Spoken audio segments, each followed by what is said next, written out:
আসসালামু আলাইকুম এভরিওয়ান, দেখতে পাচ্ছ আজকে সাঁতরাগাছি থেকে বাস যাতায়াত বন্ধ হয়ে গেছে। কারণ বাচ্চারা ওখানে ডুবে গেছে, সে কারণে কোনো বাস যাতায়াত করতে পারছে না, কোনো গাড়ি যাতায়াত করতে পারছে না। সে কারণে আমাদেরও বাড়ি ফিরে যেতে হবে।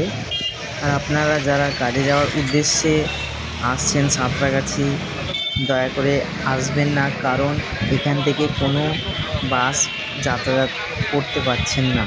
আমিও এসেছিলাম সাঁতরাগাছি থেকে বাস ধরে যাওয়ার জন্য, কিন্তু এসে দেখছি এরকম অবস্থা, কোনো বাস চলছে না। এখানে প্রচুর লোক যারা বাসের জন্য দাঁড়িয়ে আছে, কিন্তু বাস যাচ্ছে না, সেজন্য অনেক মানুষ ফিরে যাচ্ছেন। আর এখানে সাঁতরাগাছির অবস্থাটা দেখুন একটু।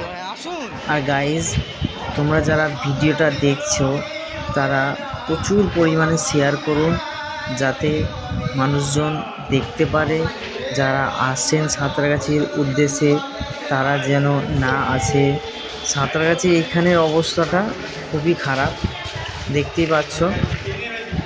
তোমরা যারা আসতে চাইছেন আজকে, দয়া করে কেউ আসবেন না, ফেঁসে যাবেন, বাড়ি রিটার্ন চলে যেতে হবে। সেই জন্য আজকে না আসাটাই ভালো হবে। আর ভিডিওটা ভালো লাগলে like, comment, share and subscribe করে রাখবেন আমাদের এই চ্যানেলটি, এরকম ভিডিও পাওয়ার জন্য।